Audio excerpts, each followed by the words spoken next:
Hi, I'm Dr. Keith Johnson, and I'm reading from my book, I Know Where I've Been, I'm Just Not Sure Where I'm Going. I'm reading the article, When All Else Fails, Sing. Life isn't just working for you. The relationship you had to much romantic hope has been broken.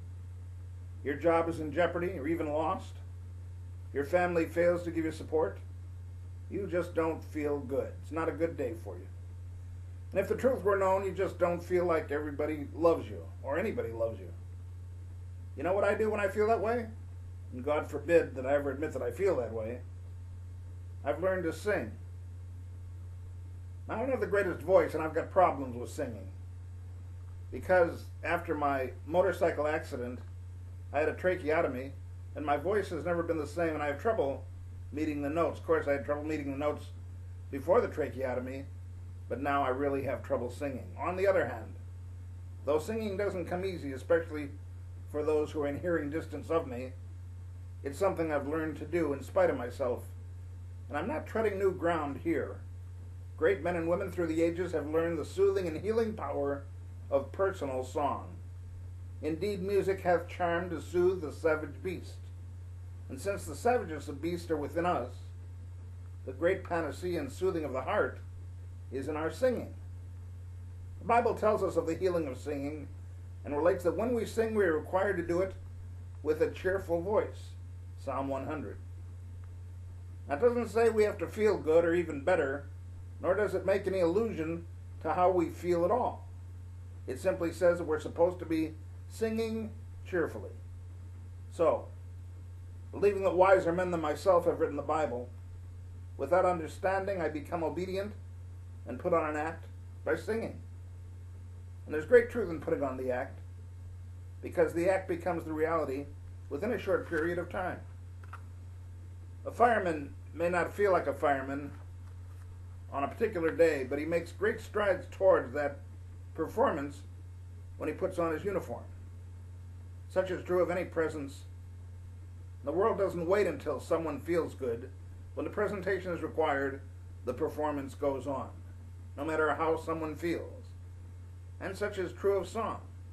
No matter how full of doldrums we happen to be for whatever reason, when we sing cheerfully, we start to forget some of our depression. Indeed, some refuse to sing simply because they want to stay in depression. We need to learn to sing and get out of it. It is suggested that the angels in heaven complete their tasks while they sing, that the very gates of heaven open when someone pours out a cheerful note. It would seem that angels were formed by God to complete a vision of global, no, universal goals. And part of those abilities to complete those tasks come in their ability to sing. They praise God while they work through their singing and find in time available for depression or personal sorrow no time at all. And following their example in my personal ignorance of life, I try to sing. Doesn't matter how I feel, good, bad, indifferent. When I sing, I lift my own spirits. You don't have to understand it. You just follow an example and do it. Try singing a simple song like Barney and his gang sing. I love you, you love me, we're a happy family. See what I mean about my voice? Silly, simple, comforting, uplifting, powerful. Wherever you are in your spirits, it is for this reason that before every sermon, there's usually a hymn. Billy Graham said that George Beverly Shea always prepared his crowds by singing before the message, and he felt the song was more powerful than the sermon. Your song, preferably songs, need not have a purpose except to lift your own spirits. It can be a song you've heard on the radio or danced to, or even a silly commercial that runs through your thoughts. Why do you think they pay millions to write those things? Indeed, it could be a rap song, if you prefer, but the stipulation is that you simply sing. Listening to music, repeating a rap, hearing notes, have no practical purpose. It is simply music and words and notes put together that suddenly give you reason for praise. Suddenly take your mind away from the problem. Suddenly stop making you look at your own lack of self-esteem and make you reconsider your position in the world of relationships. Where there is a song, there is hope. The future is not so bleak, and the present is easier to live with, at least for the moment. As long as the song lasts, your troubles are on pause. The joy of life and the glory of God and His creation and the wonderment of companionship shine through during the moment of the song. The beauty of friendship and the conquering of the worst spirits come through in the presentation of the music. Somehow, when you can't get any satisfaction, you suddenly feel joy and release, even when you sing along with Mick. I can't get no satisfaction, but I try, but I try, but I try. In the attempt to bring a community together, the Spirit enjoys the talking or the sharing or the fellowship, but no sharing or uniting becomes greater than when the Spirit of the community sings together.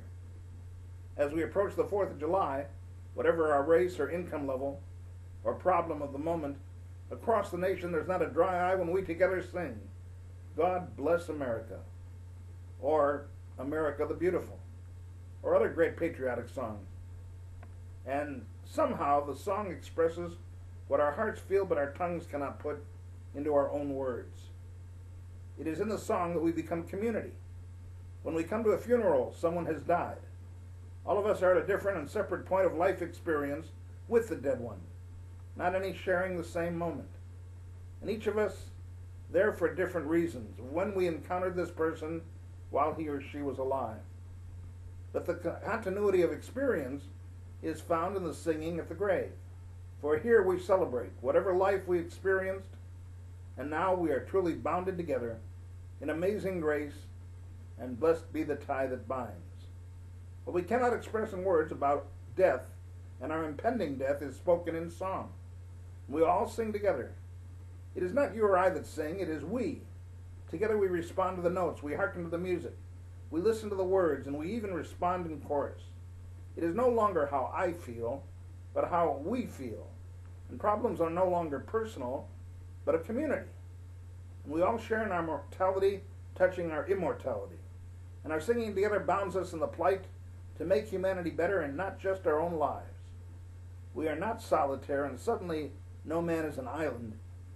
Whatever denomination, whatever problem, whatever rich or poor, slave or free, troubled or not, when an individual joins to share in the singing of our song, he or she is welcomed without question, and the voices blend.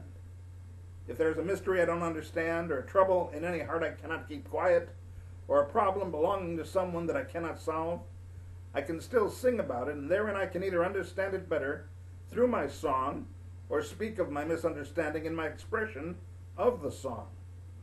If I cannot solve famine and poverty, I can sing about it and criticize it and cry against it and cry about it and lift any impoverished neighbor and myself up at the same time.